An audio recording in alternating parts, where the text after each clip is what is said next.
Is Anthony Richardson cemented as the Florida Gators QB1 for the 2022 season, or does Jack Miller have a chance? We talk with and about Nina Rickards, and then we talk with not Emory Jones about Emory Jones at Arizona State, only here on Locked On Gators. You are Locked On Gators, your daily podcast on the Florida Gators. Part of the Locked On Podcast Network, your team every day.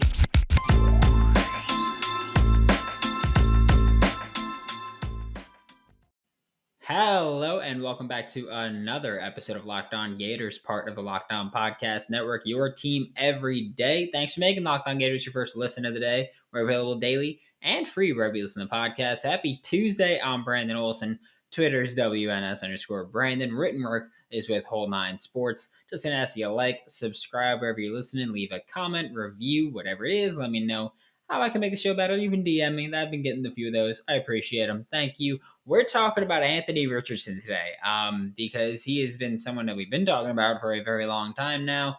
Last year, he was the backup quarterback pretty much all throughout spring and summer, and then into the season, it was still Emory, and people were clamoring for Anthony Richardson. And now it's here. It's spring 2022. We're going into the season so far with Anthony Richardson as quarterback one. And we're talking about if he cemented his status there, because Matt Miller tweeted this the other day where he said, Florida fans, is Anthony Richardson cemented as QB1, or does Jack Miller have a chance here?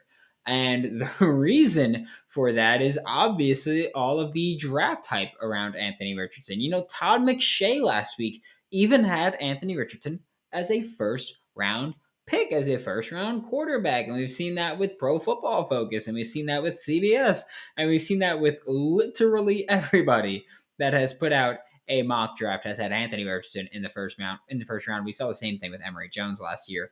And I'd say that Anthony Richardson is all but cemented there, and by that I mean he's not cemented, but he's pretty much cemented. He's wet cement right now.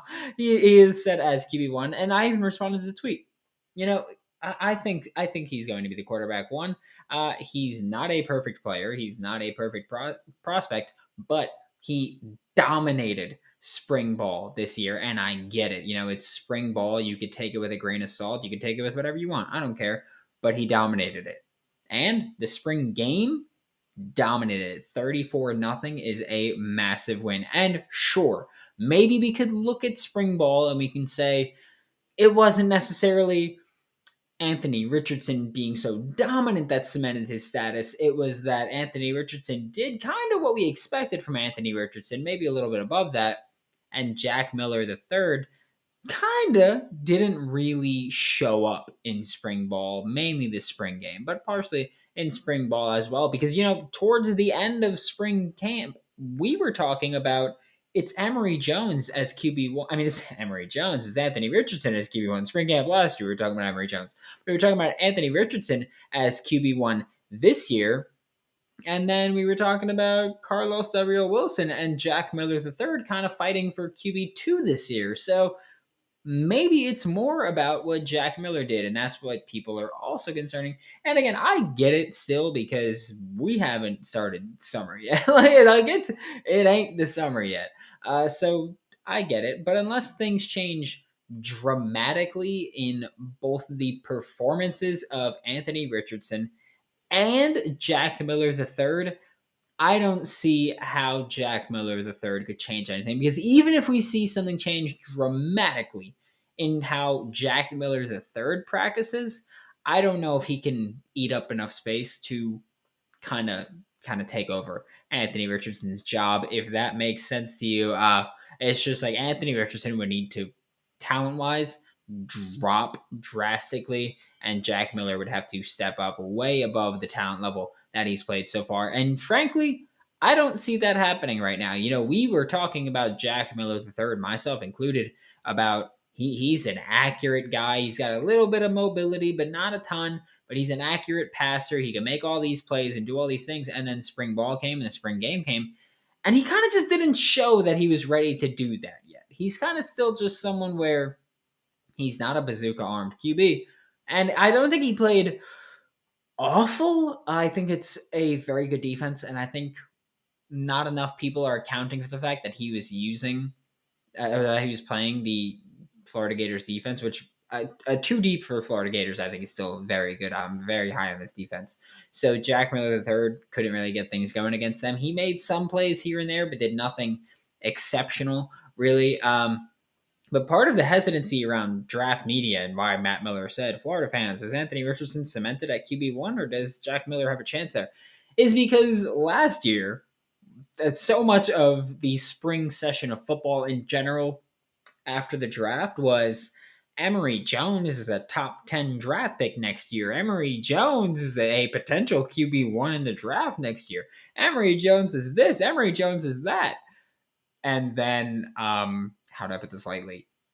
That didn't happen. It's as simple as that. That didn't happen, and people are doing the whole the scouting the helmet thing, where they're going to say, well, Florida doesn't produce great NFL quarterbacks because Kyle Trask has been a backup. Obviously, Emory Jones transferred after getting benched, and Anthony Richardson is TBD right now. So people don't want to buy in, but that's the same horrible argument of Justin Fields can't be successful because Ohio State doesn't produce good NFL quarterbacks. That it's a moot argument. It makes no sense.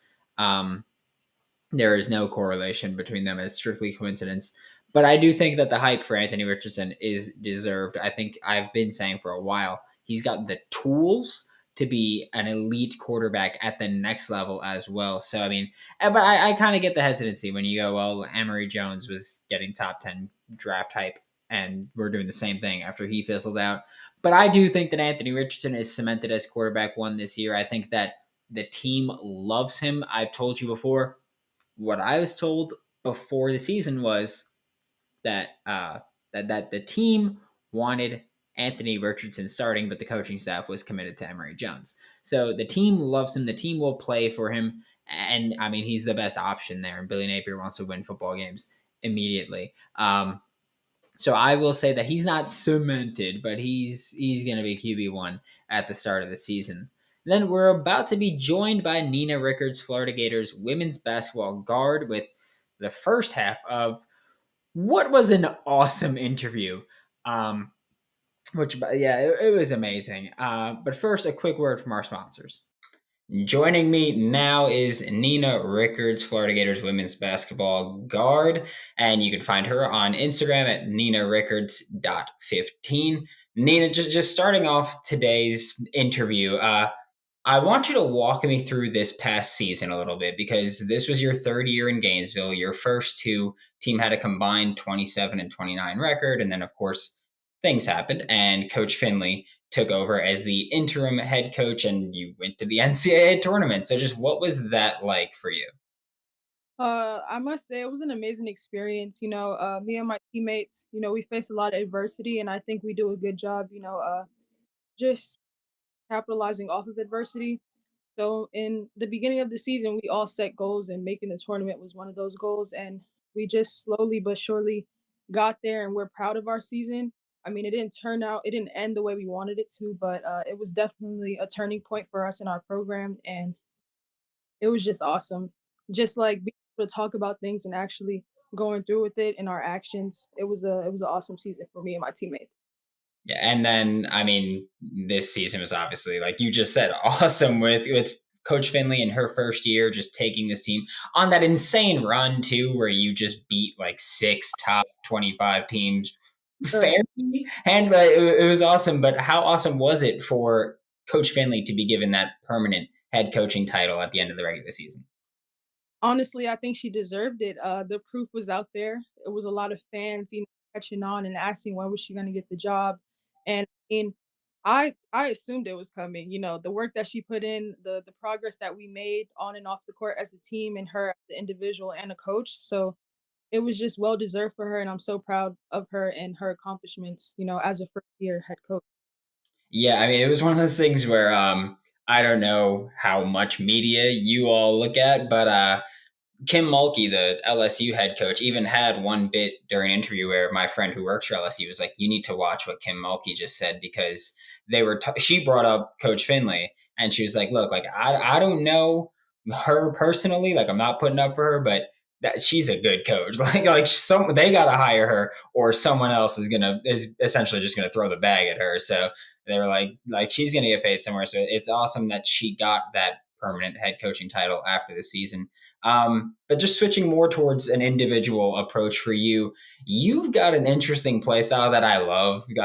Listeners here know that I love it because I mean you are one of the shortest players on the team, and you are one of the most consistent rebounders as well. I mean, you had in your sophomore season, you had a 17 rebound game at one point. So, just what is it about you that makes you such a good rebounder for one of the smaller players? I mean, obviously rebounds help win games. I didn't really think that rebounding, would impact the game so much until I got to college, and I was pretty good at, jumping. My versatility, just being able to jump in the air and explode, was one of my strengths. So like my coach told me he needs me to go get a rebound in high school. I'm like, all right, I got you. Game winning rebounds, it was something that just came natural for me. So when Coach Kelly, tells me I want you to get every rebound, I'm literally trying to get every rebound. I'm just snatch post players, but I think it's just a strength that I have, and not a lot of small guards are able to do that. So it's just a plus for us in our program. So Yeah, and you mentioned that one thing for you is versatility. And I mean, you were fourth on the team in points per game, third in rebounds per game, third in assists per game, and fourth in steals per game. So, just how important is it for you to be as well rounded as you are? I mean, I think it's very important because, having versatility on a team as much as we do is a plus for us. A lot of teams just have set players that are just shooters or just pull up jump shots or just taking layups or rebounds. Like everybody has a specific role, but what makes us special is that a lot of players on our team are versatile and all around players. So I think, it's a big deal for us and for me personally. So I'm proud of that, and awesome. And you mentioned going into this past season that you had goals to make the NCAA tournament. What are your goals for the upcoming season, both personally and as a team? Personally, I'm just gonna keep, improving my game, adding craft to my game, something new every year. I look to work on and be consistent with. Um, as a team, I don't think anything has changed. We still want to win. We're a competitive team. We're just looking to progress from what we did this past year and add on to that with our, newcomers, with our current players, returning players. So it's gonna be pretty exciting. I'm excited to see what I bring to the table this year. I've been working on my game so far and what our team brings. So Oh, you're working on your game. What new are we gonna see from you? just gonna have to wait and find out. I'm not All right, I got no problem with it. I'm a patient person. I'm ready for this. And now I'm about to be joined by Richie Bradshaw from Locked On Sun Devils because we got together for a little bit of crossover action to talk about Emory Jones going from Gainesville to Arizona. And I mean, look, I get it. A lot of people hate him. I still love him, and I will still stand by him. And we are going to talk about him. But first, I'm going to talk to you guys about Bet Online because March Madness is over. The NFL draft is over. MLB is here. NBA playoffs are well underway and into just insanely competitive games night in, night out. And Bet Online is your number one source for all of your betting needs and sports information. I've been using Bet Online for 5 years now. Couldn't be happier with the process. Couldn't be happier with the results either because woo! It's got so much, not just basketball, not just football, baseball, soccer, whatever you want to talk about. Hockey, NHL playoffs are going on too. You can bet on reality TV, award shows, the economy, politics, whatever you want, really. And there's so much on there. Head to the website today or use your mobile device to learn all about the trends and action. Check out Bet Online. It's where the game starts. What are your overall thoughts about Emory, just to kind of give us like a surface level understanding?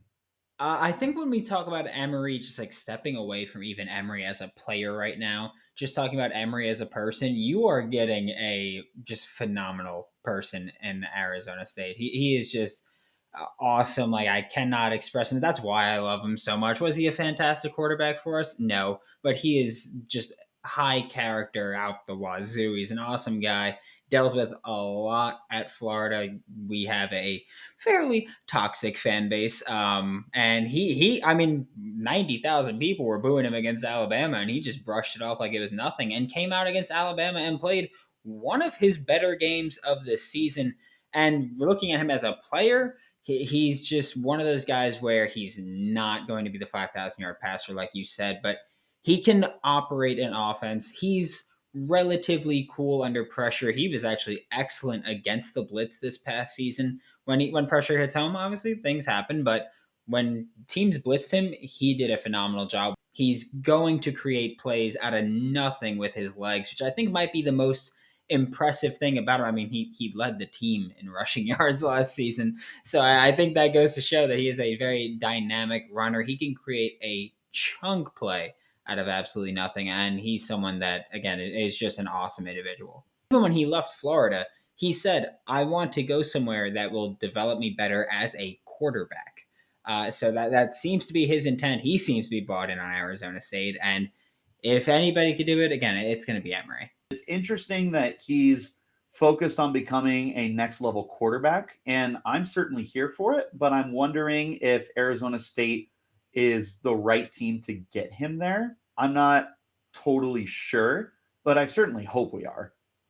Yeah, that was one thing when he committed to Arizona State. I was like, really? That's Yeah. He very openly was like, I need to go somewhere that's going to develop me as a quarterback, which was also weird because he was originally an Ohio State kid in high school, and then Dan Mullen went to Florida as the head coach, and he texted Dan Mullen and he said, "I'm going where you go. Like I want to be with you, and I want you to develop me." And then that just like didn't happen at all. But he clearly wants to become a quarterback, and again, he's shown that he could do it. He had some of his best games against some of the top defenses that he played. You know, he played against Georgia, and I mean, it was Georgia. It was a terrible. I mean, that was an NFL defense out there. So many of the guys got drafted in the first round alone. Yeah, for real. And they would have had one more if Nakobe Dean didn't have the shoulder and injury. But Right. then you look at games like Alabama, an insane team that was number 2 in the country at the end of the year, lost the national championship, and that was his best game of the year. You look at Georgia, and he didn't play the full game, but when he played, he did a fairly solid job against that defense. And then, I mean, as silly as it sounds to say, you look at the Samford game, which of course Samford is an FCS program, but Florida completely just did not show up in that game. But you know who did show up? Emory Jones. And Emory Jones is the reason they won that Samford game. It was a bad game, and towards the end of the year, Florida was an awful program, but Emory Jones came out against Samford and set Florida records against them in a game that they still barely won. Like that game was won because of Emory Jones, and say what you will about him, but he shows up when the team needs him to. He might be limited in some ways, but even the Tennessee game, he played phenomenally against Tennessee. You look at the Kentucky loss, he didn't play that bad against Kentucky. He had a few bad passes, but I mean, when you have 16 penalties and 10 of them are false starts, it's kind of hard to win that game. But I mean, Emory Jones is the type where, yeah, it sucked. Emory Jones is the type where he's going to show up when a team needs him, and so if he could be the guy at Arizona State and he can kind of elevate this team, that's what he's going to do. So, what should Sun Devil fans expect offensively with Emory Jones? Is it going to be maybe a step forward from Jaden based off of what we kind of know, like how like not great he was? Should we expect kind of what we saw? It certainly, I know we're not going to expect any kind of decrease, but based off of what you know about Emory, what should we kind of anticipate? Anticipate Jaden, but better. Like if Jaden Daniels was better at playing football, then he'd be Emory Jones. Dude, that's perfect. I mean, I seriously have been hammering that home for a while now. Is like Emory feels like a better, almost even safer Jaden Daniels, because Daniels was just so poor across the board last year. And I love Jaden. Like he did a lot of good for Arizona State, more good than bad. And he gets a lot of backlash from the fans and whatnot. And some of it deservedly so, because he definitely left us hung out to dry when he said in November he's coming back for a senior year. And then a month later he transfers and it's like, thanks, Spencer Rattler took a visit out here. We really could have used him. But end of the day, I think that Emory is going to be a good step above what Jaden was. And I'm glad you agree. Oh yeah, absolutely. Like I said, like Emory is going to be that guy, and he won't leave you high and dry. He told Florida in early December, he's like, "Look, I'm transferring after the bowl game," and then he went through the first week of spring ball, and then hit the portal. When I guess he realized, like, yeah, I really don't have a future here. But he's not the type to leave you high and dry. Thanks again for making Locked On Gators your first listen of the day every day. We are available daily and free wherever you listen to podcasts. We'll be back tomorrow with more on your Florida Gators and the second part of that Nina Rickards interview, which I am very excited for. That was one of the, again, best interviews I've done. I loved the off-court part more than the on-court part, so stay tuned for that tomorrow. Now make your second listen Locked On SEC with Chris Gordy of Sports 790. He is just phenomenal at his job. Constant player interviews, constant guests, and he's constantly right. It's kind of irritating as someone that's a specialist over here. But for Locked On Gators, I'm Brandon Olson. Don't forget to follow me on Twitter at WNS_Brandon. Find all my written work with Whole Nine Sports. That is WHOLE and Ione Sports. And I will see you all tomorrow.